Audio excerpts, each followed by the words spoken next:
awesome. We made it. We scramble a lot every time. I know. Nothing is ever prepared. Anyway, welcome to Contra Gentiles Season 4, Episode 13.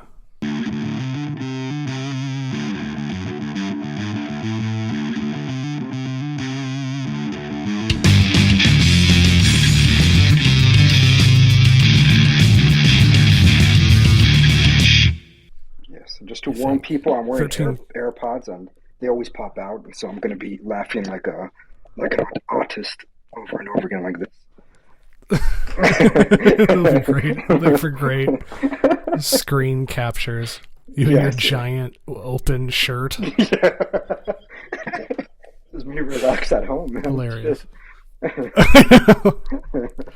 Yeah, you're in. I know we've already covered it the first time we tried this, but you're in Juneau, so we are recording remotely.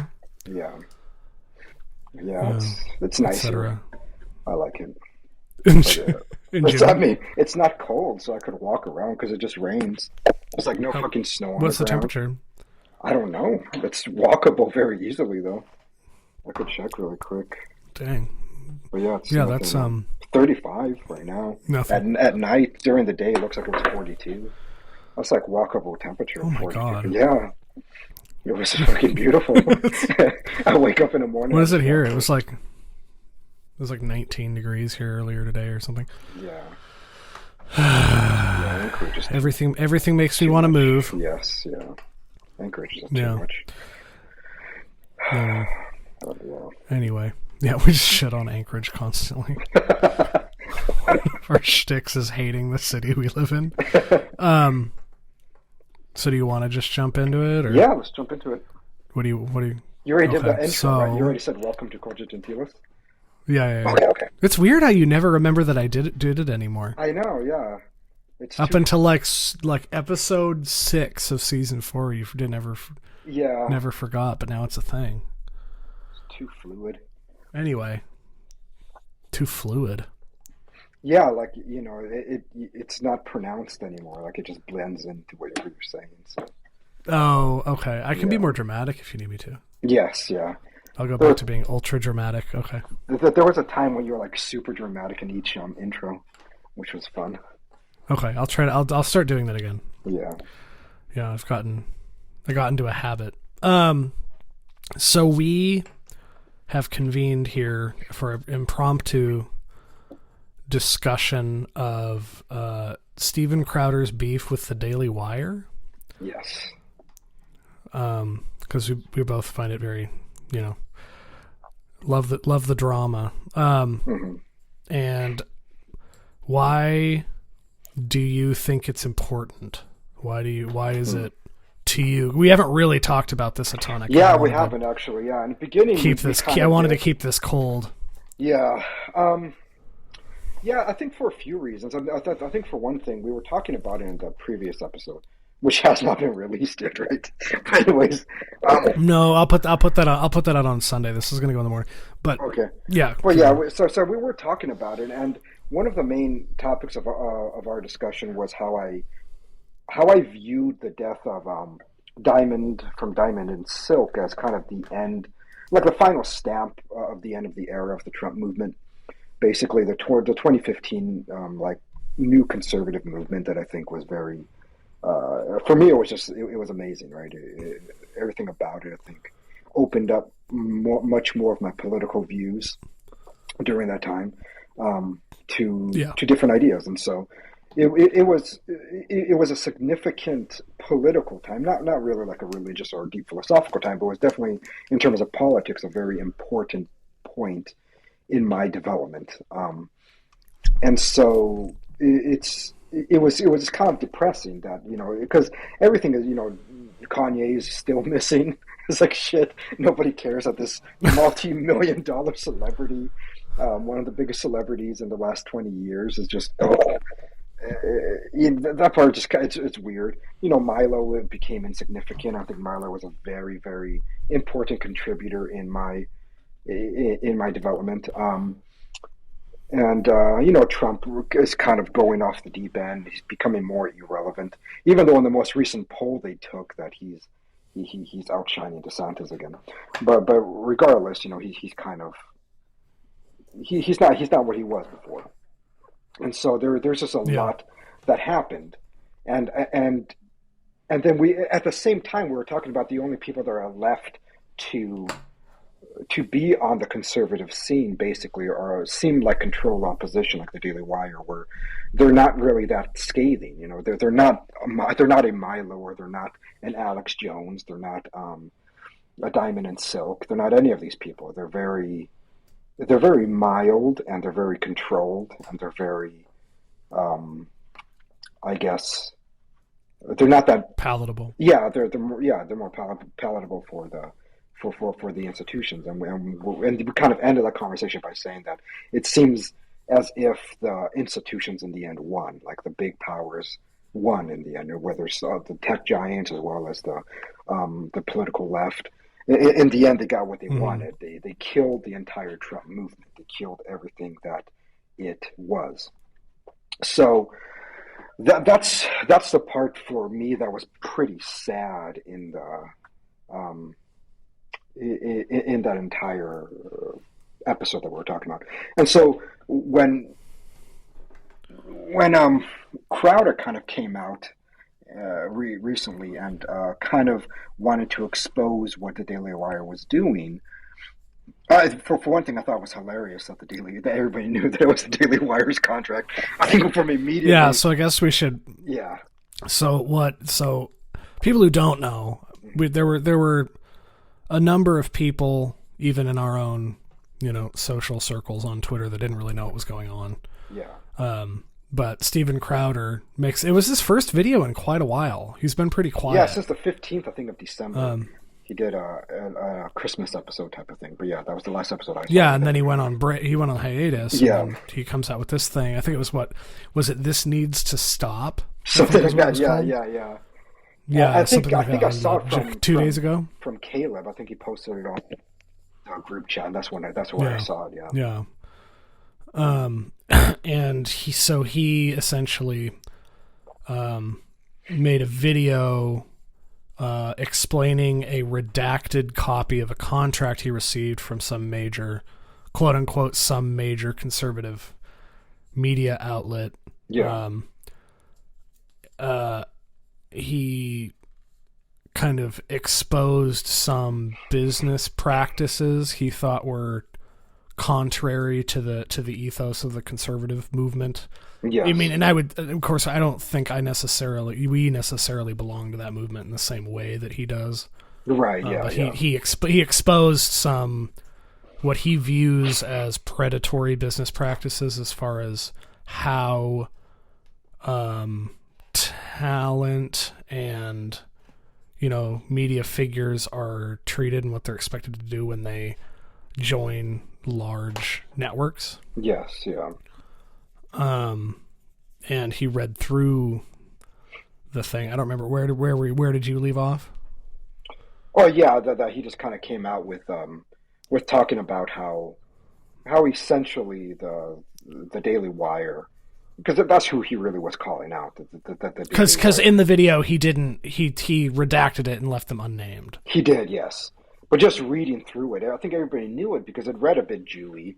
And I don't I don't mean that just as a humorous thing. It's just like if anybody has ever dealt with like Jewish contracts, that this is how they play, because they're just if you ever had to deal with any of the legalese, any of their even just working like with B&H, and you get one of their emails, it reads like that. Yeah. And so it's like people just kind of knew who the fuck they were talking about, and people were making the joke that sounds Jewy, but I think it's just true. You read this, okay? He's obviously Ben Shapiro, who is a lawyer, had a huge role to play in writing this contract, as well as Jeremy Boring. Yeah, or at least huge input. Yes, yeah, because I'm sure a lot of the legalese part is just standard that they have contractually drawn up for years now, ever since they brought other people on, like for the last 5 years, and so.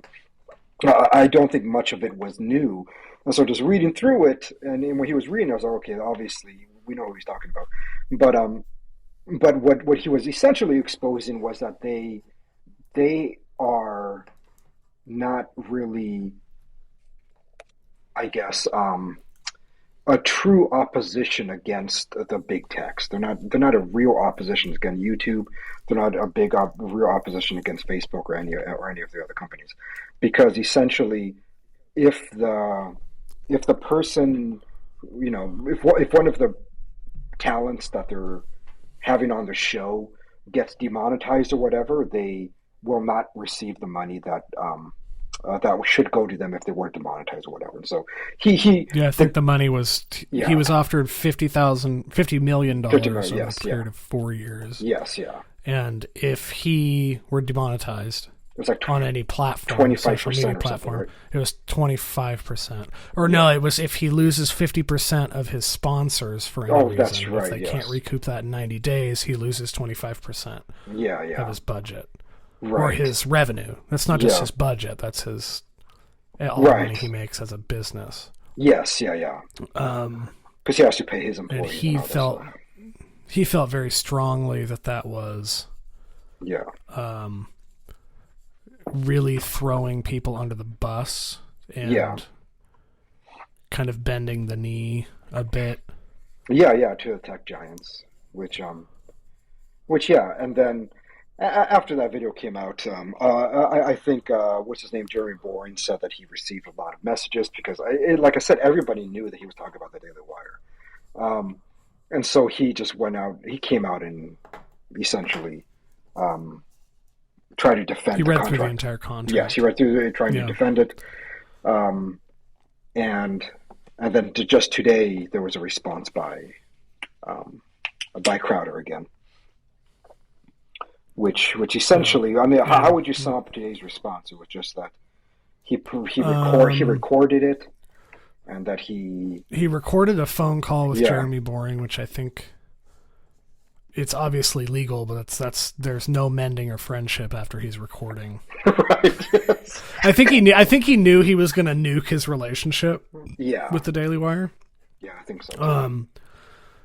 But he essentially refuted their response.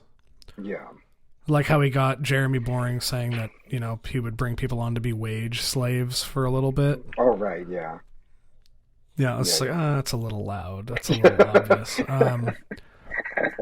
No, I was kind of curious to hear why this is such a big deal to you. Why it's such big news. Do you just feel vindicated? I think in some ways, feeling that it's nice to see visibly what they were putting out there. Doing. Yeah, Yeah. I definitely do think that. I also, I guess, really want there to be a competition, and so that's something that I think I definitely, one of the reasons why I find it important. Well, I just realized I didn't. It's just basically you during this recording. Let me I know, because you're in the corner. Yes, yeah. But anyways, I'm just gonna make myself a little bit bigger so that it looks like we're actually talking. Yeah, I thought about that the whole time, but I didn't say anything. So I didn't want to interrupt the flow. Yeah. There we go. I'll put myself on that side because there's like an opening there. Yeah, I feel like I have a renewed respect for Crowder. Yeah. I don't know how you feel about that on that. I don't know if you have any side you're picking in your assessment of what went Right. on, Well, and what is likely to continue to go on, because we're only 2 days in. Right. Yeah. Yeah. I don't know if I'm really am picking a side. I think I definitely understand both of their positions essentially, because Crowder is. I think in some ways he's being honest. I think in other ways he's being a bit disingenuous. I think he really does care about the conservative movement. I don't doubt that with him. But I also do think that he does not like the idea of losing revenue or yeah, losing, basically being accountable for loss of revenue. I don't think he likes that. I think if the contract stated that there would be no loss of revenue with him, and they will back him up if he was demonetized, he would have taken it, and then he would have put it on two things. He would have justified on principle, because then he's saying that the Daily Wire is actually backing up and standing up against big tech, and so it would fulfill that aspect, I think, of his justification. But I also do think that simultaneously he would have been happier, knowing that he's not going to lose revenue if he becomes demonetized, because he obviously gets demonetized quite a bit. I think just this last year was. Yeah, I think that for him, that was pretty much a guarantee. I think he did make the comment in the initial Right. video he put up that it essentially. So what was it? If he loses half of his sponsors, his ad revenue, Yeah. or 50% of the value of that, when he can't recoup it in 90 days, he'll be docked 25% of his fee. Right.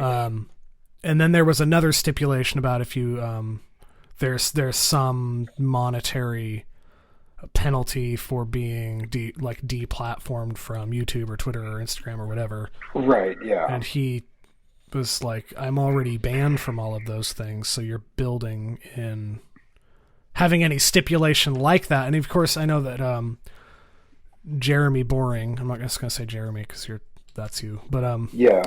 Jeremy Boring, he did stipulate in his response that the thing they sent over was just like an initial negotiation Yeah. opener. That wasn't where they expected to end. Yes. But yeah. I do think that the inclusion of a clause like one that would dock Crowder's revenue due to any kind of deplatforming would kind of read as almost insulting. Yes, yeah. Or tone deaf, because he is literally Mr. Demonetized. Yes, yeah. Like he makes all of his money on Mug Club, like a thing he that he made built because he'd been deplatformed so frequently. Yes. And he did the Mug Club even before Daily Wire did their membership as well. Yeah, what was it called? Yeah, it's been a long time. Yeah. I think that on Daily Wire's part was a very stupid, tone deaf inclusion. Right. Because that, I would imagine because he has a wife and kids, doesn't he? Yes. Yeah. Yeah, I would imagine as someone who, I mean, regardless of how much bravado he has in public, he has to be at least extremely stressed all the time that his income is kind of hanging in the balance. Yeah. Constantly. He has probably one of the least stable incomes of anybody on earth. Yes, yeah. At least as far as what he can expect value-wise. Like I'm sure he's well off, but his project really depends on him making the money he expects he's going to make. Yeah. And I can imagine that when he was reading that, it would not have read well. Yes, because that was his main gripe. I think that that's where I disagree with Crowder, because I think that he's just being a brat. I think at the end of the day, it's like you can't have it both ways. If you want to be salacious and not being controlled by big tech, not being controlled by what is that, by sponsors or whatever, that is the risk that you have to take. I mean, then you are running a risky business, and that's fine. But don't ask somebody else to basically to pay you regardless, because that'll be a stupid business move on Daily Wire's end. If I'm running which is the whole point that they made in response. Yes, yeah. Because like me running my business, if I had a customer that comes in and says, hey, what if we have a partnership? We rent out the studio, but sometimes I might shoot porn and that might turn away some of your other customers. But you still have to pay me X amount of money. I'll be like, no, I just wouldn't do that because that's dumb. It's Yeah. a dumb business move. And so, in terms of like Jeremy Boring and and Ben Shapiro, I think that they're good businessmen. I have no. I think they're Oh, of course. better businessmen than Crowder is, and he knows where to invest and By where a not to lot, invest. yeah. Yes. The thing that I don't like about the Daily Wire's position then is that That they're then Jews. yes, then they're going to just be controlled by their sponsors. I mean that's essentially what it is. So it's fine if you want to Yeah. make money, then you make them they make money. Um, and I think it's unreasonable for Crowder to say no. I still want to get 100% of my payment, even though I'm making you lose money. Um, no businessman is going to say that seems like a good deal to me. Is And it? that's why I Yeah, think, and Crowder has to know that. right. Yes, he does. And so this is why I think in this party he just being kind of like a baby brat. He's not really being reasonable in terms of money, and so a better solution for him would simply be for him to start his own network where he can take all the risk he Which wants. is what he implied he would do. Yeah. Yes. And I think he could have done that without complaining. Without That's nuking the yes, conservative media space. because we already know that the Daily Wire is controlled opposition, and they're not controlled opposition in the sense that there's a left organization that is controlling them like puppets. They're controlled because they want money, and because they want money, they're being controlled by the same rules that YouTube and Twitter and all of them are playing by. Um, because yeah, essentially because they want to make money, and so that's the way that they're being controlled, and why they're allowed to exist in that space, anyways. Why they're not canceling them? Why that he could make a movie like What Is a Woman and not be canceled? Um, and I think it's Yeah. because he still plays by their rules, and so they appreciate that he Hmm. plays by their rules, and they're going to let him live, as opposed to someone like um, what's his name, Crowder. Crowder or Alex No. Jones. It's like, they're going to nuke Alex Jones completely and not let him even exist in their space because you cannot control him. He is uncontrolled media. He's an actually Hmm. uncontrolled opposition. Whether one agrees with him or not is a different story. But everybody recognizes there is nothing. YouTube cannot control him. Twitter cannot control him. Being sued by the parents of whatever cannot really control him. At the end of the day, he's still going to Yeah. keep putting out the content. Was it $1.7 billion or Yes, yes, something that he yeah. owes? Or And so he's still going to produce the same content on band.vid, whatever his website is, because I think he Elon Musk should have just paid the fine as a fuck you. yes, yeah, I know he should have. Um, they also know that Anyway. Trump can't be controlled. That's why they want him out. Uh, and so, like when you look at the Daily Wire, they are controlled, and they're gonna keep following. And so, as a movement, I think the Daily Wire is kind of dead. But they're not really this great conservative movement that they want to present themselves to be. They're a very mild movement that says things that are acceptable Yeah. to the left, and so the left allows them to exist. Uh, and so in this part, I think Crowder was correct. It's like, no, he is correct in saying that the Daily Wire is just another mouthpiece for the left, essentially in the end, Hmm. because they're never going to say something that they're going to disapprove of.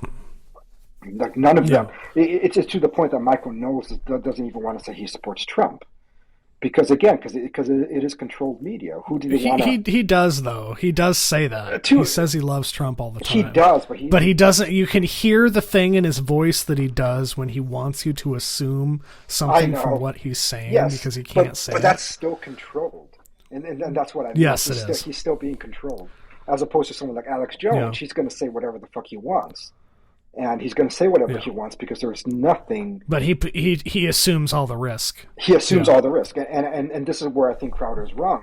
If Crowder wants to be like that, if Crowder wants to be a true opposition to the left, then yes, then take the entire risk and say, maybe that he could partner up with a Daily Wire on a purely contractual thing where he gets all his So revenue through his own mug club and Daily Wire pays none of it, but they're just part of this community and part of their channel, part of the network. That would have been a smarter move yeah. on his end. but he's not going to want to do that thing at the end of the day. Like a joint thing. Yes, yeah. What I think it is obviously like they wanted to when you join a network like the Daily Wire, they own your content, they own your brand, they own the public's perception of you as a figure. Yes. And I think that Jeremy Boring did a really bad job of downplaying that. Yes. He's like, we will let you have your own personal Twitter account. It's like, okay. That's not, that doesn't really refute the point that's being made, because it listed, right. It said your show Twitter, your YouTube account, your Snapchat account, your show Instagram. Like they don't own you, but they own your brand, your product. And Crowder has been spending an extreme amount of time building his brand. Yes. And I think, what was it? I don't think he said it enough. I think you can kind of assume it from what he was saying. I don't remember what the amount it was that Jeremy Boring said that Crowder had requested. It was like $30 million a year, so like $120 million or something. Yes, yeah. It was essentially like, you want to buy my brand? That's the price for it. Yes, yeah. It wasn't. I don't think it was because of I think it was, if you want to buy my brand from me, which is, Crowder's a pretty. I don't want to say he's narcissistic, because he doesn't read as narcissistic to me. He's proud. Yeah. He's very proud of what he does and has built. Mm-hmm. And it was essentially like, okay, you want to buy, like, the terms of the agreement led him to say, as far as I read it, like, if you want to buy my brand, here's the price, and take all the risk. And I think that's kind of badass. I think his delivery comes off as bratty, but I get it. Like, I get what I also did not care for the Jeremy Boring quips about how Crowder didn't build his own brand. In this response video, he's like, you didn't build that. He was with other networks. It's like, okay, so what is it? Young America Foundation built Ben Shapiro's brand. Like, what are you talking about? Right, like, it's like, because he was platformed by different entities over time as he built his presence and influence, like that somehow he didn't build his own. Yeah. It's like, okay, so who helped Ben Shapiro along the way? Who gets credit for his business? He talks about how he built his business from the ground up. Who gets credit for his presence? Yeah. I do think it's a little different, though, because even though, you're right that, like, what was it? The Young American Foundation, whatever. Or whatever. They did bring him to university for him to speak, which I would say they did contribute to his branding, ultimately, because they made all those videos on YouTube and everything. I don't think anything is ever isolated. It isn't as if somebody just builds it out of nothing. That's true, but I do think that Crowder got more help than Shapiro did. In that, the Daily Wire, Ben Shapiro's show, I don't think was on any other network besides his own. I could be wrong, but the fact that he was on CRTV and then Blaze, I think there was another one, the very first one, I can't remember what it was. They all supplied him with money. It wasn't as if those are just platforms like YouTube. He got money from them to produce the show, to be part of the network and everything. And so in that way, it's the same way that I would say Candace Owens is not really fully self-made. She did those YouTube videos very early on that got her recognized, but ultimately she always was on somebody else's payroll. It was always that it was the other Jew, what's his name? The university guy. Anyways. Prager. Yeah, Prager University and stuff. Dennis Prager. And so there is a difference there. I do think that I'm not saying it's the same degree of help they received. I'm saying that that's a stupid argument. Right, yeah. He's like, well, Crowder doesn't actually know how to run a business. It's like, he is doing it now. Right. Yes. He Yeah. makes money now. Like, what are you talking? Like, Yeah. what are you talking about? Yeah. I don't. Yeah. I found that was the part. That was the part of the thing that like really bothered me the most. I was like, what a prick. Yeah. Oh yeah. He was being a prick, but I also think that the person who was a prick first was Crowder. But maybe that's where you and I disagree. But he's a prick. Crowder's a prick. I No, already I know know he that. is. Yes. Yes. So I don't really care. It doesn't really faze me. Yeah. Yeah. But Jeremy Boring's. Jeremy's was just more of I think a defense of his own business model over Crowder's, which I think that in the end of the day, whether I like it or not, Jeremy's business model Is a better business. yes, model. It's more successful. Yeah, it's going to produce more wealth. Well, I'm sure it's already more successful now. Oh, of course, yes, yeah. I 100% believe that it is because I just found it very catty. I found all those comments very. It was in a way that I don't think was becoming of him. Yeah. Everything that Crowder's doing in his original video in response is extremely Crowder on brand. It is, yes. Yeah. That's how he operates. Yeah. But when Jeremy Boring's like, I love Steven Crowder. I love Steven. He's a very good friend. Blah blah blah. He's one of the greatest talents in media today. But also, and then he launches into these weird little veiled attacks. Yeah, it was that was kind of. I thought that read badly. I thought it was. It read badly for me. Yeah. I didn't like that at all. I found that very. I mean, I didn't annoying. really like his response overall. I do think that he has a point, but I just never thought Jeremy Boring is a good messenger. Anyways, I think he always comes off as kind of a pussy. What did Pee Wee say? What did Pee Wee Herman Melville say in the group chat? Let me go. Yeah. Sometimes my search does not work in the messages, but he summed up. He summed up it's not going to find it. It's not going to find. What did he say? He said, I'm not going to go search it because this group chat's so active. Yeah. He said something like he didn't really know what was going on. He didn't know who Jeremy Boring was, but he clicked on the link that that Caleb shared, and he said something like, I'm listening to a bearded Poindexter lecture me about his business model. The Jewish is really showing, or something like that. No, that's what I was like, that is the. It was just very. He's like slapping the paper. He's like, this is such a good deal. I know, It was just very loud. Yeah, it was just off-putting because he's terrible at that part. I think he's a good investor. I'm sure he's a good businessman. I'm sure that dude is vicious in the negotiating room. Jeremy? Like, yes. Oh, I think he is a force to be reckoned with. Yeah. But he's a nerd. I think Crowder kind of knew the kind of revenue the Daily Wire would make off of him. Because if he only gives him $50 million, yes, he's going to... Daily Wire basically is going to be making like $120 million off of him. And so that I think, not making that much, but that's how much it will come in, which would get them a profit of like 70 to 80 million. And I think that's where they were looking at it. They were looking at it as an investment that they're going to get on return within the next 4 years. And and again, then for Crowder to go back at them with that, of course, it's going to be denied. Because again... Yeah, because I think Crowder would have been interested in working with them, not for them. Yes, yeah. But you remember, if Jeremy was telling the truth in the beginning, he said he just wanted to talk to Crowder, but Crowder didn't want to talk to them and just sent them to their agent. And then their agent is the one that gave them the figure of $50 million is the minimum. He said he heavily implied a minimum, but he didn't say that. Yeah. And so to even begin the conversation, he had to begin with the $50 million.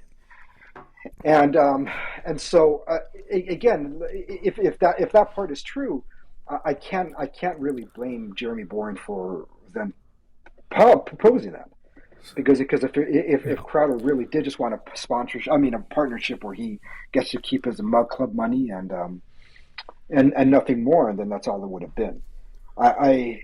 Yeah, Pee Wee said, I am currently watching a bearded Poindexter man read a contract. The Jewishness is coming through. And then like, how many minutes later? Yeah. Like 15, 20 minutes later, he goes, wait, this dude's name is Boring? You have got to be kidding me. Nice. Anyway, But yeah, because I think I have the intuition that the entire thing is orchestrated on Crowder's part. yes, I agree. Especially the recording. I don't think it just. I mean, it's kind of like, yeah, Well, yes, yeah. yeah. You record that, and then you want to sound like you're for the people and for the young comer uppers. All that part, I think, is bullshit. Um, Yeah. I'm just not buying that part. I think in the end, he was insulted by their offer. When the person, when his agent was implying 50 million was the minimum, in his head, he thought that the Daily Wire then is going to offer him more if that's the minimum. They're not going to just start with a minimum. They're going to start with something maybe in the middle. Mm-hmm. And the fact that they didn't, I think he was insulted, and then he was further. I do think the contract reads as kind of insulting and yeah. And I don't know what the word, dismissive almost of what Crowder is on the media landscape. It might. I didn't read it that way, but I could see how somebody could. But I think you kind of have to be a narcissist to think that way. I'm not saying that you are. I'm just saying that I think Crowder. No, but I'm trying to. Yeah. But yeah, and he's also not a businessman, so everything's about principle for him. Yes, yeah. But the thing which I tend to be kind of more like that. So I what were you saying? But I do think that if he does start his own network, because I don't know if that's ever going to actually happen, but if he does and he actually builds a pretty good movement, the thing that I do like about Crowder's principles is that, like, I would trust a little more that he wouldn't be controlled by the left at all. Like, he wouldn't be controlled by demonetization. He wouldn't be controlled by anything. And I think anybody who he supports in his network won't either. And so on principle, I fully agree with what Crowder was saying. In his handling of the contract and his friendship, I thought it was kind of catty, a bit, how can I put it, immature.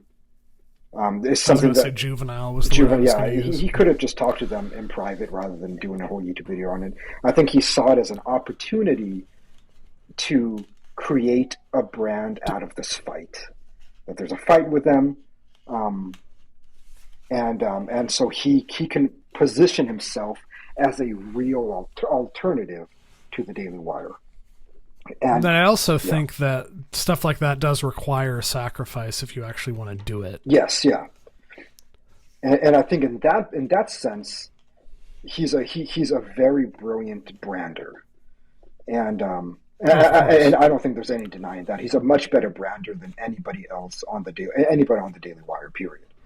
It's like Crowder's brand is a more significant one, and he knows what he's doing there. He might not be the best in terms of money management. He might not be the best in terms of money production, but I think he is the best in terms of branding and creating a show that way. And because I think I get the vibe, I get the feeling from him that he would do it if it wasn't making him enough money. Like, I feel like he would just be doing it. Yeah. Even if he made no money off of it. He wants it either for the attention. Yeah. Or for the attention and or for the change it realizes. Right, yes. And it could be both. Yeah, it could be both. I think I don't think that he doesn't mean what he says in everything. I do think that many times he puts the emphasis on things to manipulate people. But I think that's just the way that he is. Yeah. Because what I think happened is they originally made the offer and then he stewed on it for several months. Yes, yeah. And was like, I'm going to start my own network. How do I start my own network? And he's like, okay, so I'm going to make a video about the contract, the Daily Wire. Yes, yeah. The Daily Wire sent me, and that will both point out to people looking to join a network how my network will be different, and also destabilize the Daily Wire's audience. Yeah, because they insulted him. So that they, I think it's honestly, I think it's brilliant, but yeah, I think he means what he's saying, but I agree with you that I think it's there's an orchestration to it. I think there's a motive. Yeah. Yeah, and I'm excited for it because I'm hoping that it could be a renewal of some sort of renewal of 2015. If there can be a Or new, something along yeah, a something, new a new conservative. version Yeah, of that, whatever it could be, because I don't, and you and I have talked about this for 3 fucking years. We don't yeah. fully agree or necessarily want to support the Daily Wire because they never really seemed, especially during COVID. I mean, the amount of times that Ben Shapiro was just like was being such a pussy about everything and believe the science, believe the science. I mean, he was just so fucking annoying during that time that He's I like, just think. wear the mask. The masks are Yes, useful. yes. The It's like, vaccines are you good. know, They're good for my, old my wife people. is a Like, doctor. I know this stuff because my wife is a doctor. Fuck you, man. Yeah, he doesn't get it. yeah, I want there to be a difference, and I want there to be destruction, and I want there to be a creation of something new. And the only way to really do that is what Crowder is doing. And it always takes somebody with a little bit of narcissism to do that. And so I think it is good. I mean, he is kind Yeah, of crucifying himself as far as like his relationships of course he is. Yes, yeah, with other media personalities go, because now people have to pick sides. If he keeps pushing, if the yeah, issue continues to be pushed, people are going to pick sides. yes, yeah, yeah. He, Like I called him Big Con. I know. It's like, wow. Yeah. Like, And dang, dude. he's not wrong in his criticism of them. I don't think he's wrong. I think in that aspects of his comments they're accurate. But It was just mainly his delivery you didn't like, or you maybe you just not you didn't like it. yeah, It's that you saw the flaw in it. I'm yes, sure you yeah. found it wildly entertaining. You Oh, loved of it. course, yeah, yeah. I love the entire like drama that's happening between all of them. Um, and I think in the end it will be for the better. It'll be for the better Yeah. for something else to really exist there. Maybe something that's in between Band.vid and Daily Wire. And I think he can really Yeah. occupy a space of like this third type of network that is not completely fringe like Alex Jones's network, but is not just controlled opposition with a Daily Wire is. And if he can find a Yeah. happy medium, I think that could produce some pretty interesting content. I think for a lot of people Mm. because it's the reason why I'm still a Mug Club member. I have been for 2 years now. Yeah, but I have been for a while. I think it's It's been longer 2 years. than that. Yeah. Yeah, it could have been longer than that. Um, Remember when you got the mug and everything? Did you yes, say that yeah, the mug is one of the nicest mugs you've ever had? yes. I still have that one. I love that mug. I love That was the funny. etching Is in that it. Yeah, not to shill too much, but like, damn, that's a really nice mug. I know. The etching in there is like it's amazing. I love it. It's a really, really high Yes, quality mug, and it I is. like I would join. I feel like joining it now just because I'm kind of Yeah. want to feel like I'm part of something, in like a Right. Yeah. larpy way. But also Yes. like, damn, that mug's worth something. But that mug is worth it. Was it worth it for me? I get pretty interesting Yeah, content and I get a mug. Um, yeah, yeah, and so I think all of that is good. And in that space it needs to be filled again because it's all dead. I mean, you remember Gavin yeah. McInnes? Like there was Oh people yeah, who occupied that space before, and YouTube killed them all. yeah, And yeah, the only person that they did not kill was Crowder. Surprisingly, right? I mean, he yeah, kept going. Um, yeah. and I think he shows the resilience, even though I don't think he's as interesting as Milo. He's not as interesting as the old Gavin McInnes or anything. Not as correct as Yeah. them, but he still he still is part of that early movement. That kind of gets it a little more than what the Daily Wire is. I think the Daily Wire is Jewish business. They know the profit. They know the bottom line. They want to continue with their jobs. They have a good life. Um, they They're really leaning into the the politics is downstream from culture thing. right, yeah, from Breitbart. Um, Um, yeah, yeah, they're really like obviously Ben Shapiro is a strong adherent of that philosophy, which is why they're producing so many yes, shows. yeah. Joe watched that Run Hide Fight movie. Oh, did he? Yeah, and he said it was pretty awesome. He said it was just Die Hard, but with a high school girl in a school shooting No, yeah, instead of. I watched that one. It's pretty good. Yeah, Yeah, I didn't. It's like it actually was supposed to be released in a regular theater, but it was canned. Nobody wanted to pick it up, yeah, and then the yeah. Daily Wire picked it up. So that one wasn't even produced by them, but it was a pretty good movie, you know. Yeah, Um, but still, yeah, um, and it's what they want. yeah, They want to be a multimedia company that's competitive against Netflix. And there really is only one way to do that, and you do have to succumb to the rules that's at place, at least some of them.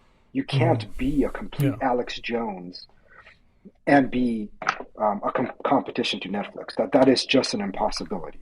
That's never going to happen. yeah. It's Um, true.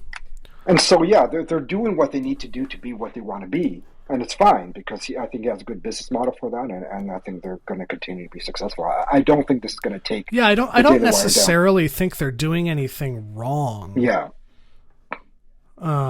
I just think they're really Jewy and annoying. yes, and I do think they were part of the downfall of the Trump movement.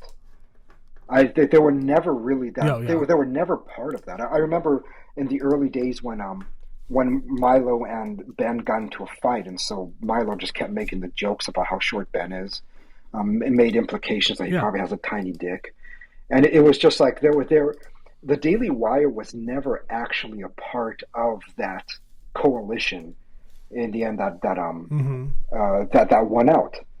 You remember Ben didn't Well, even. they're like very actively They anti-Trump are, as yes, much as they can be. yeah. And so again, that's why they were allowed to exist in that space. None of them were actually part of that new conservative movement um, that seems as if it is dying. But I do think Crowder can resurrect it. And again, that's the part that gets me I excited. think it'll be different. I don't know that Trump will be Even a yeah, major figure in that. yeah, and I'm not saying that Trump will be the major figure, but there is that still. To me, it gave me a little breath of life of that movement. I call it the Trump movement because obviously he was the lead of that movement for so He long. was the guy. Yeah, he was the guy. And the fact that even if he's not the guy, I'm still going to call that Trump movement because that is what he started. Yeah, yeah, Um, yeah. and Yeah. there's very few that is still left in that. But if he can in some way create something pretty awesome from it, um, yes, that's what I want. I don't Yeah, of care course. whether he's going to be that successful. I don't think he will. I think with that business model, he's in nowhere going to be as successful as the Daily Wire. I think the Daily Wire was still But you think skyrocket. he could be more principled. He will, yes, but I think he can be more. He gets to maintain. He has the luxury of maintaining principle. Yes, yeah, and that's the part that I think is going to be pretty exciting. And if more people could create content, um, yeah, like that, I think the better it would be. Because I think even within a Mm. group chat, there's a lot of people that hate Nick Fuentes. I really don't really hate Nick Fuentes. Um, I think I he, don't know. I've never seen him talk before. I yeah, don't know he's anything about him. kind of annoying in the way he talks. He was like only 18 or 19, I think, when he started. So he was like a young punk kid. He's just he always wears a fucking suit. He's so a lot of things about him I find annoying, but I don't really Yeah, find what he says to be wrong. I think a lot of things that he says yeah, is pretty accurate. He is um, a racial realist. He believes that there's a distinction between races. He believes um, that white people did build civilization as we know it, and so on and so forth. And it's like, yeah, he's not wrong in his takes. He's just wrong in his delivery. I mean, he's just yeah. annoying in his delivery, and he just kind of he's a bit whiny um, in how he speaks. But it's people like that's kind of like the leftovers of all that movement that I think can hopefully build something. I don't know if it will. I mean, at the end, it just might fall flat, and it would just be more evidence of the death of the entire thing. But but if not, I think Crowder is probably the only one right now that is positioned to resurrect anything, or to take some of the remnants of what was that to make something new, whatever it may be. But Yeah, who still has yeah, the capital? he still has the capital, he still has the influence, and the ability to withstand cancellation, and that's the hardest Mm. part because nobody else was able to withstand it, um, except for him, and for whatever reason. I don't know. Why do you think Yeah. that was? Why do I You don't think it know. is? I think a large part of it is because he got that half Asian lawyer pretty early on. I think that helped him out a lot. Yeah. Oh, he could know what was happening was illegal Yes. or not. Yep. And he seems like a very sharp lawyer, and I think every time they tried to do something, he was able to sue them. He was able to do whatever and repair, and not fully be canceled.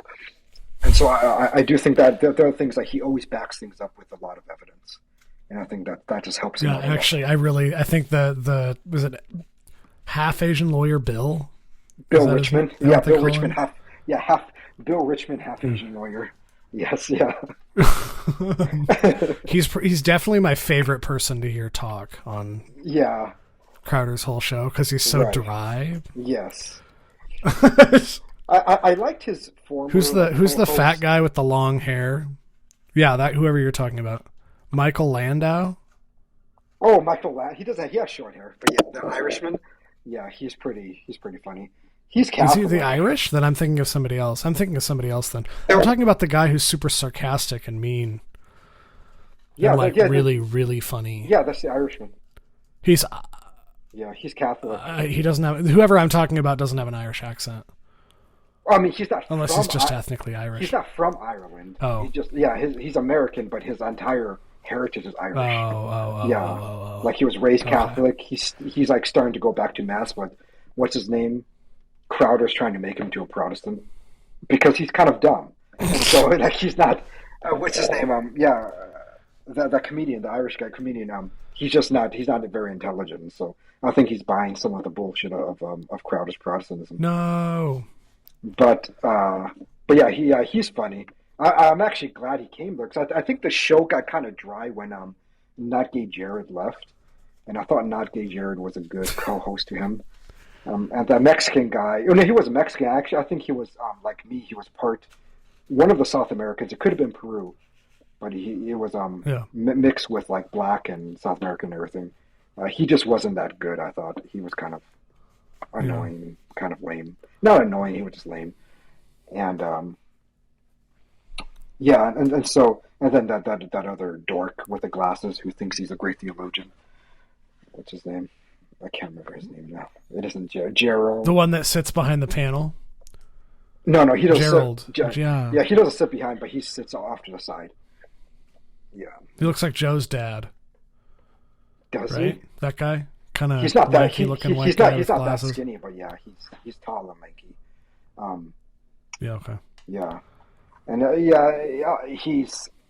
I like how Crowder always rags on him. He's like an easy target to make fun of, and so that part is pretty. Yeah. It's a pretty good chemistry between those two. We should get someone to be a regular that we just make fun of. Yes, I know.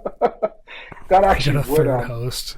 would be would add to the show actually. Somewhere that we could just make fun of. So we'll put out applications for somebody who wants to Gotta be just be dorky, ragged on. and you got to be able to be ragged on. We know a lot of those, yeah. Yeah, but yeah, they. So yeah, I'm glad that Landau guy is on there now because I think he's actually pretty funny. But yeah, there's Good. So yeah, hopefully this brings up something interesting in the I guess blogosphere, is that what you call it, whatever, or the podcast sphere. The media sphere, Yeah. conservative media Yeah, circles. yeah, because I think it needs it. I think after everybody else died out, the Daily Wire can't be all that is left. That's all I have to say. No. If they're all that is left, it's like it's really dead. Then there's nothing. There's nothing to actually be in opposition to the power. When you got that with that former skateboarder guy, what's his name, Tim Pool.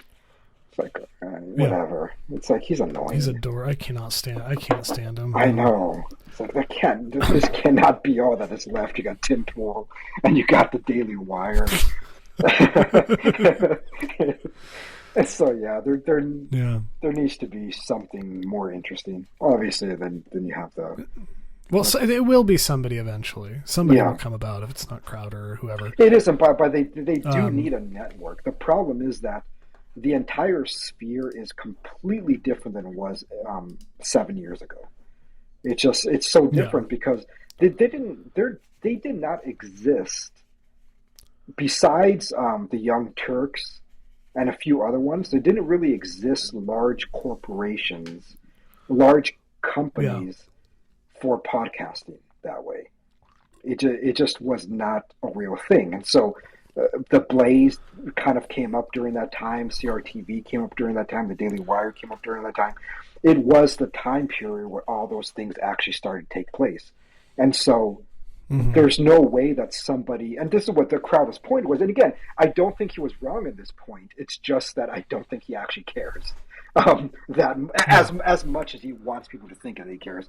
But yeah, there is no space for just a young or somebody new. It doesn't have to necessarily be young, but a new person coming onto the scene and actually making an impact anymore. It's impossible. It's there's too many large companies now, and Yeah. they're going to rule the internet, and the same way that you know. I know you didn't exist in that time, but you probably saw little documentaries that when the internet was being formed in the early 90s, it was Yeah. probably the most exciting time for technology that I have ever experienced in my life. It was like there was always these interesting new pop-ups, and you didn't know what really is going to win out. It was like, oh, there's Netgear, and then there was, AOL kind of had a stronghold for a little bit, but then there was that other one that overtook them, and then AOL died down, and then Ethernet came out, and it's like, oh fuck, there's no more dial-up. Now you have this Ethernet that you have to compete with. It was just like this, just random people was able just to make shit. In the 80s when I was a kid, it was the same thing with Apple, and then IBM, and not IBM, but what's his name, who made Microsoft, Bill Gates, Bill Gates. Yeah. who kind of was working for him and all that stuff. And you saw all this like developing and unfolding. But now there's no way that somebody can just make a computer that is not either Windows or Apple and be successful. It's like, no, the the winner has already won. The raw battle in that beginning is already over. It cannot exist anymore. You cannot Yeah. recreate. Something catastrophic would have to happen to either one of those companies. It would, yes, yeah. And I think right Yeah. now the media sphere, back then what they call the new media, but now it's just becoming the media. Um, it's no longer there. The time periods that you experienced was all the social networking. It was like, remember how many there were at first? Hmm. There was like Oh yeah. there was MySpace, there was Yeah. Friendster. Do you remember Friendster? I don't know if you remember that Hmm. one. Yeah. Yeah. Yeah, there was Yeah. all these things that just popped up, and so you didn't know which one was going to win out. But there's no way that some random person now, just a college dropout, is going to make a social media that's going to be as big as Facebook or Twitter, or any of them anymore. It's impossible. It's done. If any of those, if any startup starts rising up, one of them is going to buy them out. Google is going to be like, I'll pay $2 billion for this. That's what happened with Instagram. Instagram was an independent Yeah. company at first. There was a bunch of college dropouts that started it, but then Facebook, he says, I'm just going to buy you out. So once the war of new business, what they call like the blue ocean business, when there is Hmm. nothing there, now it's a red Hmm. ocean business, or it's just a bloodbath. Once the winner won, there is no random person that can just come up and start a new YouTube anymore. That's just not going to happen. Um, Hmm. or just randomly start making media content that's going to be as big as what Ben Shapiro did. That cannot happen anymore. Now there's established companies, and with these established companies, they're going to basically do the crowning of the next person that's going to come after them. They're going to find somebody new. Hmm. They're the kingmakers now, and the only way for anything to ever happen is a schism. That once there is once there's large entities, if one of them is schismatic, they break away from them. They could start another huge entity, and this is why I think it has to be Crowder, because I don't know who else can at this point. It would have to either Yeah. be Michael Knowles or somebody else who breaks away from a large company already, who becomes schismatic and establishes with that wealth another entity for new content to be developed. But the Wild West Mm-hmm. stuff, It doesn't come from the outside. yeah, and not anymore. It's done. The Daily Wire won the conservative war. They are the kings of that space of the new media, and the only way now that could happen is what Crowder's doing, which is being schismatic from them. He's no longer their friend. They're not anything anymore. He's going to take his wealth. He left Yeah. the Blaze. He's going to take whatever money he has, all of his followers, and he's already a big entity, and then he's going to establish something. That's the only way it could happen. And so that's what gets me excited, because now there's some hope. Now there's a reality that maybe there can be a social movement again, that can be on the right track rather than just control the way the Daily Wire is. Or so How high do you think the chances are that he announces a new network in the next 2 weeks? Very high. I don't think Jeremy Boring is going to cave. I think now, especially after the second video, now there's hurt pride, and when you have a millionaire with hurt pride, they're not going to cave. He's going to say fuck you. Yeah. And Crowder's going to say fuck you. He already said fuck you anyways. And so and now it's just going to be whether he can garner enough support to start a network. And I think he will. He has enough following. You see, this is the part where I say why the Daily Wire is a better business model. The Daily Wire only has one third of the subscribers of the Mug Club, 1/3, and yet they make a shit ton more money than Crowder does. Yeah. This is where Crowder can actually take his 300,000 subscribers and just off the bat already have, if he plays his cards right, can have enough money to be immediately competitive with the Daily Wire. The Daily Wire, I remember when they were cheering when they just got their 100,000 subscriber for their whatever that's called, for their subscription, DW Plus subscription. And he could build an empire if he does his cards right. That can be a proper alternative. But like I said, I don't know if he could ever really produce the same kind of wealth in the end, because he is not really beholden to his sponsors or to I'm just saying. I'm seeing if there's any kind of an estimate of how many subscribers he has. Yeah, he says it's 300,000, but he could be overblowing it. Yeah, we don't know. Yeah.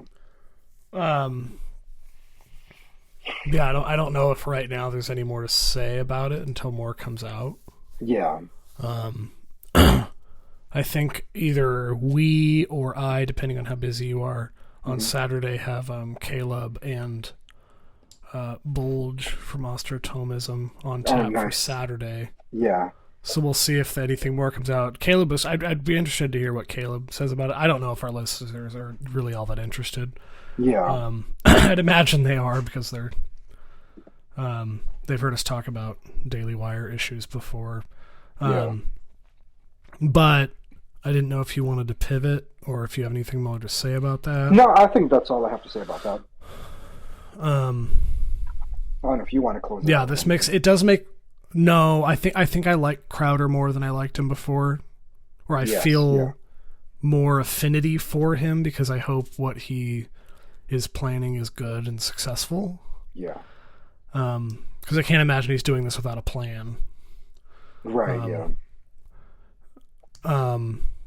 I don't know if he expected the Daily Wire to come out with a response admitting that they were the ones being discussed a day later. I don't know if he... Right, yeah. I don't know if that threw him off enough, but he seemed ready for it. Yeah. Yeah. I think it's all planned. I think he's launching something. Yes. But I do have a question that a listener asked me. I don't know if it can get us into a discussion, broader discussion, but Someone, she sent me a it was 7:29 p.m. so it was actually while we were setting up. She sent me I'll Oh, just read okay. it. So my Taylor Marshall conspiracy theorist trad cath neighbors gave me a rosary today, which is really sweet, but I'm worried about the bad heretical vibes that it may contain. What would you do? So she's worried that this rosary she's been given by her Taylor Marshall conspiracy theorist tradcath neighbors gave her. She's worried that this thing So by cursed by by Taylor the Marshall Taylor Marshall energy. conspiracy theorists, does she mean that they're supportive of Taylor Marshall or they're Yeah, yeah, yeah, conspiracy? yeah, Oh, yeah, okay, yeah, okay, yeah. okay. Yeah, yeah. She expanded and said they're very sweet people, but very deep into the.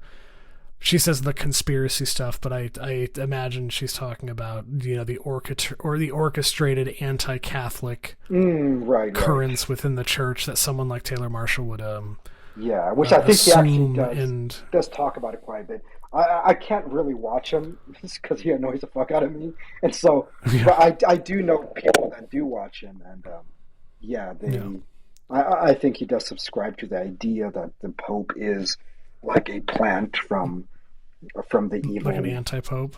yeah, like an Yeah, anti-Pope, right? Yeah, that is here to destroy the faithful and blah blah blah. So what is the question? Like, how would I feel about the rosary coming she from got a them? rosary from these people. Yeah, She got a rosary from these people, and it's making her uncomfortable. yeah. Um, But what I told her is a rosary is just a rosary. It's not. right, yeah. It's It's fine. an I mean, object. It's not imbued with evil Taylor Marshall magic or anything. it might be, no. Um, but I kind of understand the discomfort, I guess. Like if someone I knew, if I in real life knew someone who was like a hardcore sedevacantist or something, Yes. and really just trashed the Pope and the Vatican constantly, and they Yeah, yeah, attended an SSPX, like an SSPX chapel or yeah. church or parish or whatever, and shat on the Novus Ordo all the time. Like if they were started giving me like sacramental stuff, Hmm. like rosaries or icons, or like I would be a little like it. I almost don't feel like we're on the same team. Why are you giving me Right, yeah. this stuff? I understand the discomfort, Yeah. No, I would agree with her in that part. Um, yeah, but the rosary itself is fine. yes, I know. But you don't, It's just a you would rosary. feel kind of icky taking something Yeah. from people like that. Yeah, it's unfortunate. Like today, he did that post he obviously I don't think he reads anybody's responses, but No. yeah, but I responded to Let it. me go find exactly what he said. Yeah, Let me read it okay, yeah, word for yeah. word because it's pretty spectacular. Blind, He's so loud yes, I know. about his Anti-pope. anti-Catholic attitude. Yeah, he's Yeah, 12 hours ago. He tweeted, "Blind obedience is not Christian." yeah. And then what did you reply? You said, "You are still very Protestant in your thinking. I will obey the magisterium of the church, including the vicar of Christ, whoever he is, over my own or anyone else's logic and reason, blindly. That's what it means to submit yourself to the church, her authority, and her teachings." Yes. Because it's like, yeah, there's many things that I can't reconcile logically that the church teaches. I wouldn't Hmm. say many things, but there are a few. But in the end, I'm not going to object to it. I'm like, no, Well, that's the even if there church's were, teaching. even if there were a Yeah, ton. even if there were a ton, yeah. But well, that is a teaching, and so yes, I'm going to submit myself to the teaching as it being valid. We could discuss it if we want to. Like, I have no problem people discussing things in good faith because they want to understand what the truth is. I remember when it was a few years back. It was before Francis changed that whole capital punishment thing. I had a huge debate with Matt and a few others in that group about capital punishment because I understood that the church's teaching at that time was that it was permissible, but I couldn't. I personally couldn't comprehend rationally why it would be permissible. because I just kept saying I don't see why it's permissible because if it is the case as a Catholic you believe that divine justice is mercy, um, and and that this applies to anybody, the most evil fucker of all of us, then why not? Mm-hmm. Why would you support capital punishment as something permissible?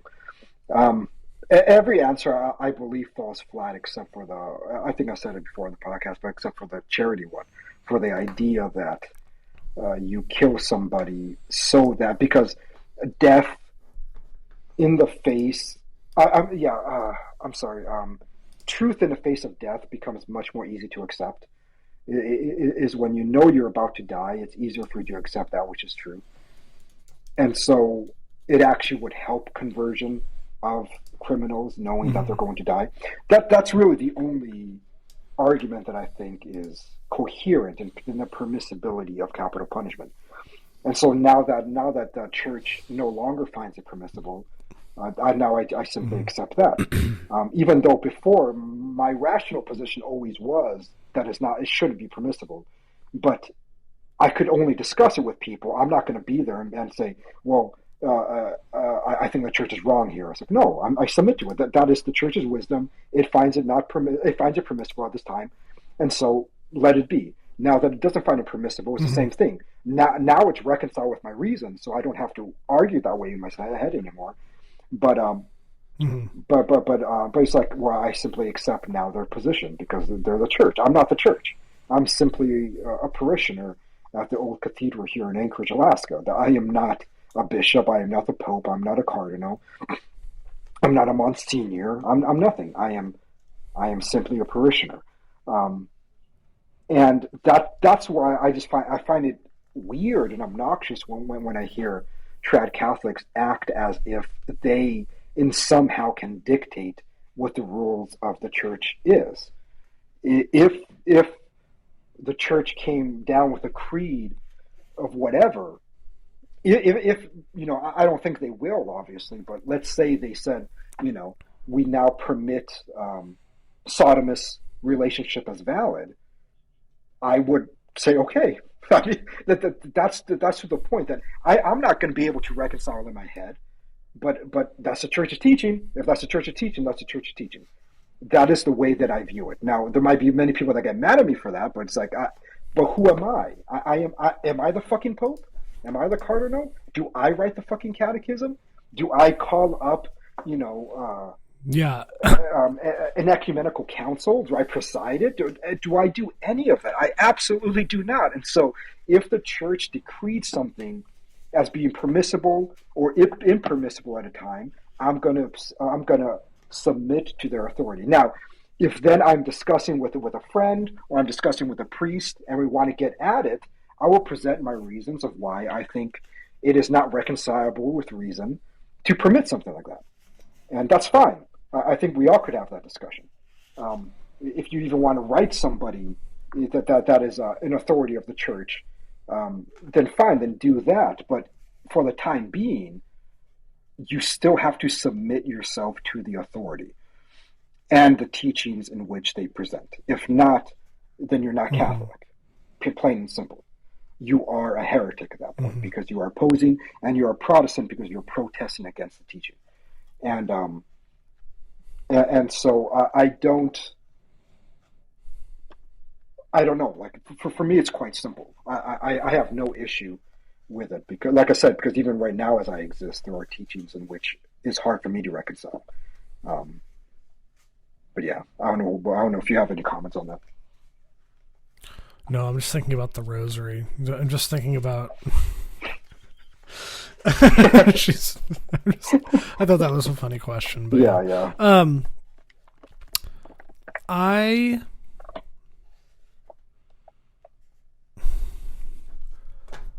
I really, as again, I know we've had this conversation before. yeah, I think Taylor Marshall, at least in the U.S., yeah, poses an extreme risk to a lot of people.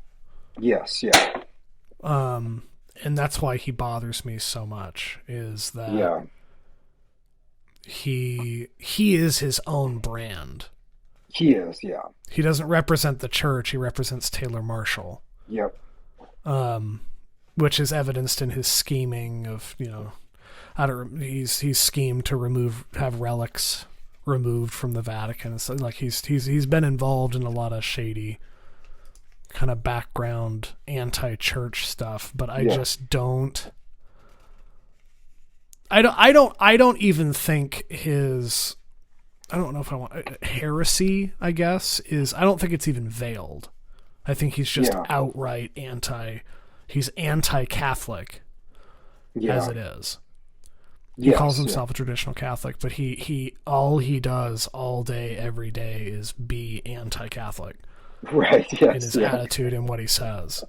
And as someone who came from the outside looking in, that I don't understand how the church allows figures like that to even be. I know. Right, I think it's a time period we live in. It is legal restriction, because there is a time. There was a time where the church would just absolutely get rid of somebody like that fast. Right. Like they just would. Somebody would. They would excommunicate. They would just. Yeah. But I think excommunication was like the most. Because he's such a public figure that it's easy. It would be easy to excommunicate somebody like that in the old days, because he's not merely a private citizen. He's a public figure now. He puts himself out there. It's like how Nancy Pelosi. Yes. Yeah. What's the word? Espouses the virtue of abortion. Right. Yes. On a daily basis. Yes. Constantly. Yeah. Joe Biden does the same. Yet these people are not. That's excommunicable. I mean, I don't know if it's excommunicable because they haven't done anything. Right. But after a while, they can be censured. Right. Yeah. They could simply not be able to receive communion, which bishops should say. Which they tried doing. They tried doing that. Yeah. I do think a lot of it is a time period. It's unfortunate, but yeah, I don't know. It just bothers me that he does what he does. That, but also that he's allowed to do what he does. Yeah. And say what he says so freely. I don't know how much Pints of Aquinas you listen to. I haven't listened to it for a while. I used to listen to a lot. Yeah, I pick up sometimes if I see an interesting thing, every couple months I'll listen to one. But he had, I don't know who John Salza is. Okay. Salza. I don't know. They did on January 10th. They put out an episode called Schismatics, SSPX, and Seeds. Oh, okay. And it's like 3.5 hours of this guy going through canon law. Oh, wow. And explaining that SSPX are still formally schismatic. Right. That they're not like SSPX priests do not have indult. They have not received an indult to officiate, marriages without the witness of a priest sent by the local diocese. Like they don't. There's a lot of language the SSPX uses to convince its adherents that it has the authority to do what it does. Yeah. But it never technically did. Right. It's very. I mean, I would recommend it to you. Like it's very, very good. Yeah. Because I don't think. Do we have SSPX in Anchorage? We did back in the 90s. I don't think we do anymore. Yeah, we did back in the 90s. Because I can look it up now, but I'm pretty sure after Pope Benedict they died out because of the fact that you could have the Tridentine Mass at the cathedral. Yeah, is there a chapel here? SSPX.org. Anchorage, Alaska. St. Therese, patron of Alaska Mission. St. Therese, patron of Alaska Mission. So it might not even be. Yeah, I don't. It doesn't look like they have one here. Yeah. So, but I mean, the point is that I don't know a lot of people in person in town who are super SSPXy and seedy. Right. Yeah. Like, I don't know a lot of that. So it's a very interesting episode to, as far as like learning what the SSPX is and how it happened, how things went down, what, was it Pope Francis that lifted the excommunication on the 4 bishops that were No, I think illicitly ordained? I'm pretty sure that was Benedict. Oh, was that Benedict? Yeah. Okay, but he didn't. He lifted the excommunication, but he didn't say they weren't in schism anymore. He just lifted their excommunication. I mean, it was like a whole.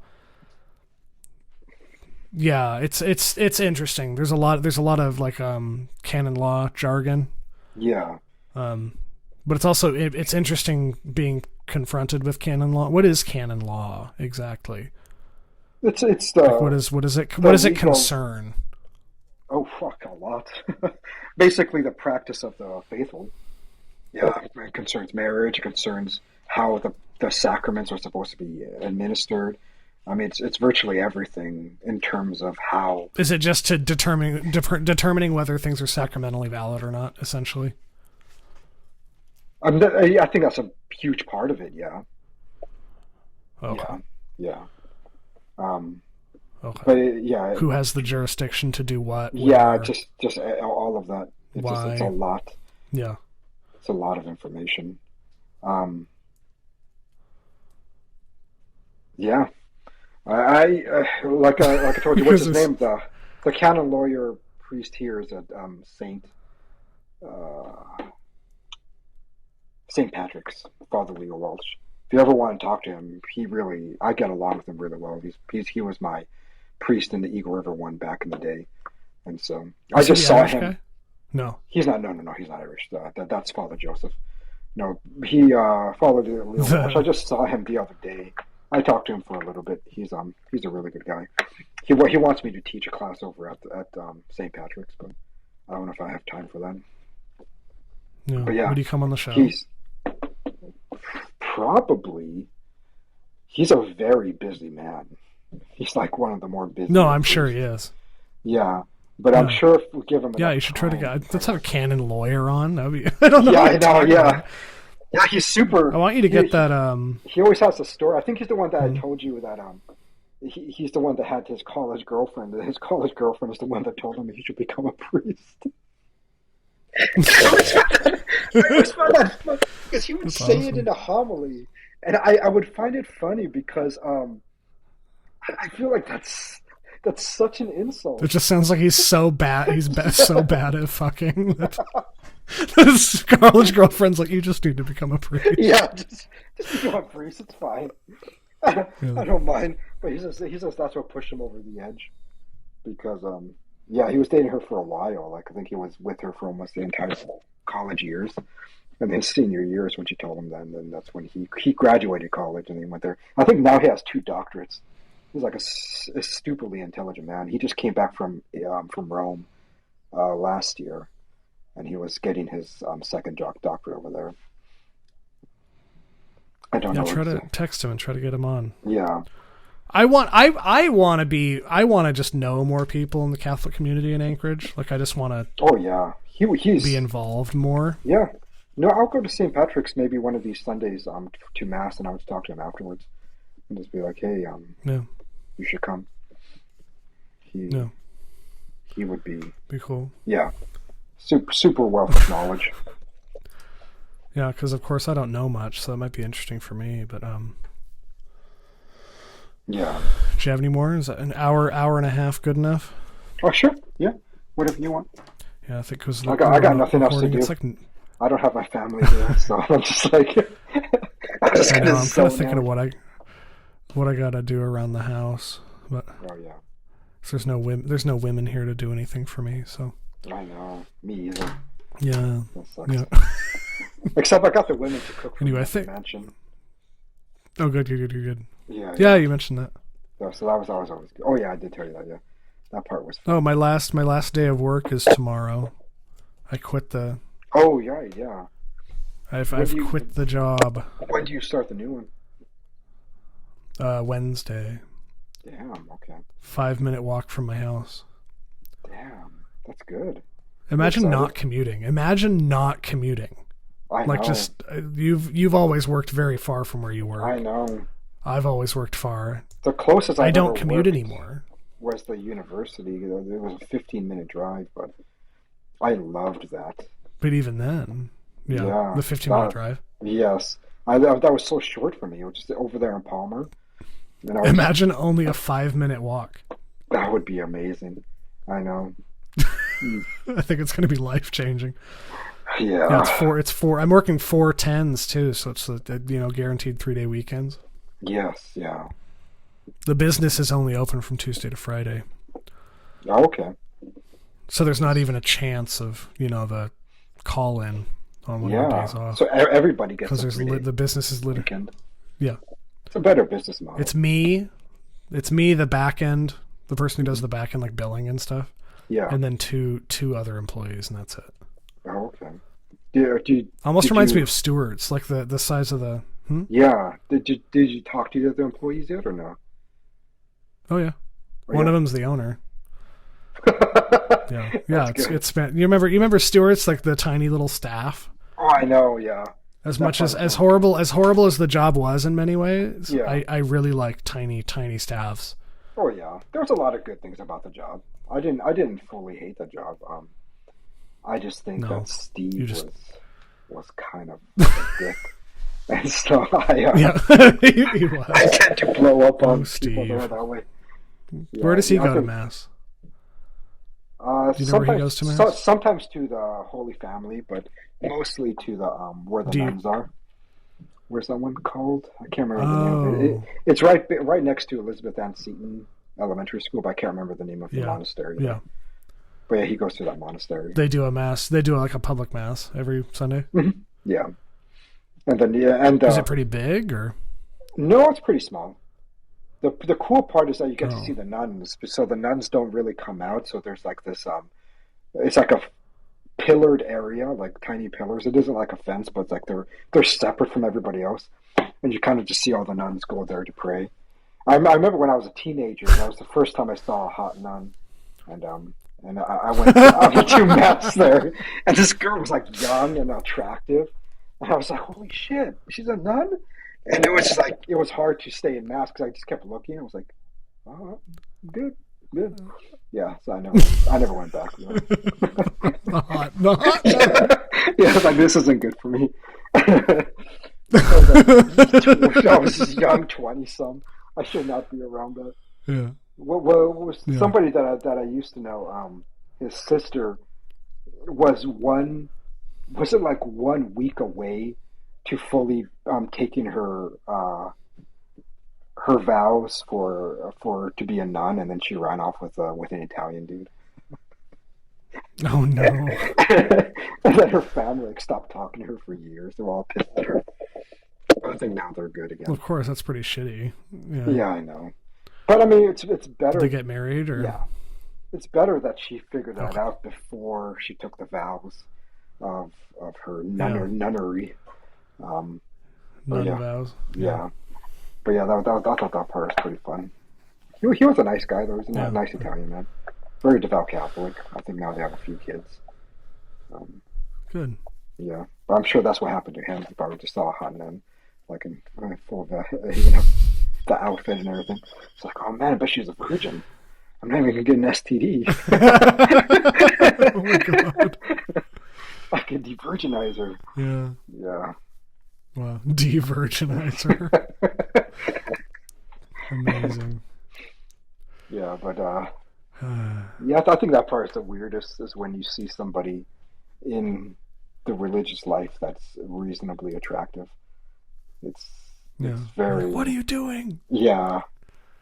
Or it's more like, what am I doing? It's like, to stop thinking about that. That's all you really say to yourself the whole time. She's a nun! Yes! Just stop! Because there's no visible thing besides the outfit, so like for me, I don't, it's very easy for me to not be attracted to a married woman who's a mother. It's like once I Mhm. see like a mother with children, I find them beautiful that I would find a statue beautiful, right? And so it's like any sexual attraction just goes out the window. It's like I'm not sexually attracted to you. You're taken. You're somebody's Mhm. wife, right? Yeah. You're a mother, and you're a legitimate wife because you're a mother. Um, Yeah. if they're married and they don't have a kids, and then it's a free for all at that point. But yeah, there's but I'm but sure you're not unique in that. yeah, I don't think so because you just don't really take it serious. Then you're like, oh, husband who? You're like, oh, you didn't even Yeah. bear his child. You don't love him. You guys aren't legitimate. You didn't consecrate this marriage. It's whatever, man. And so, yeah, but with the nuns, there's no outward signal that way. There isn't a child that they're carrying that you see them Yeah. differently. You just see them as a hot nun, and so it's Yeah.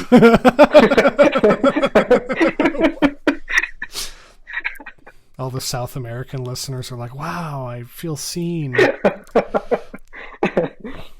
Oh my God, he's speaking yeah. to my lived experience. Yeah, yes, it sucks. I remember even as a Yeah. like a young teenager, I think it was the hardest time for me to go to mass, especially in Eagle River. For some reason, that place had Oh, like the that's where all the hottest hot chicks. people are, yeah. Yes, and Yeah. in the '90s, there would be like, you know how women dressed in the '90s. Yeah. It was The nice. heroin chic. Yes. Oh my Yeah. gosh. And they'll go to mass that way. It's like, how am I supposed to pray? It's like, shouldn't they separate us, man? Like, I can't concentrate. I can't focus when the hot chick is right there, just sitting there, just waiting for her to like turn around during the shaking of hands. Like, that's the only thing to think about. So this is my chance, my opportunity. I could give her a nice smile. Maybe after mass, we could talk a little bit. Something might happen. Boom, boom, boom. It's like that's all you're thinking about during the entire fucking mass. And so, um, yeah, there's the Eagle River. St. Andrews was the worst place to be a teenager and trying to be a good Catholic boy. I'm sure. Yeah, you spent a lot of time trying to be a good Catholic boy. I know. Yes, it's horrible. Well, how about before we go? What do you think about? Do you think it's possible for a female teacher to actually rape a teenage boy? I'm trying to construct.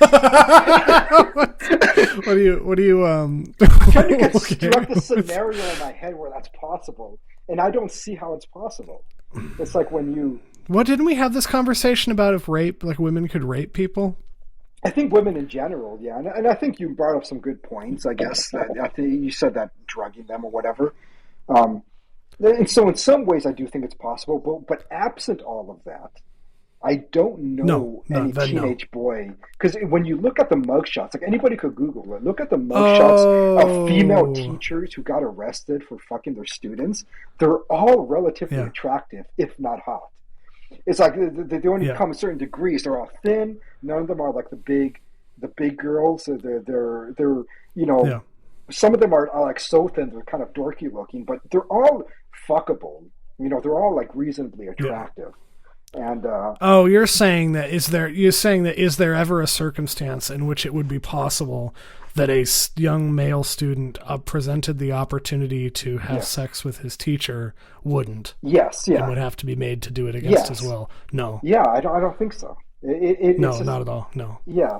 It's all that the kid thinks about. I can remember being in fourth Yeah. grade and thinking about that. You know what I mean? It's Oh, like so that is kind of related to the hot nun thing, yeah. it is, Yeah. yeah, Yeah. because it's there. It's in Because I your remember you face. mentioned that earlier. Yes. Yeah.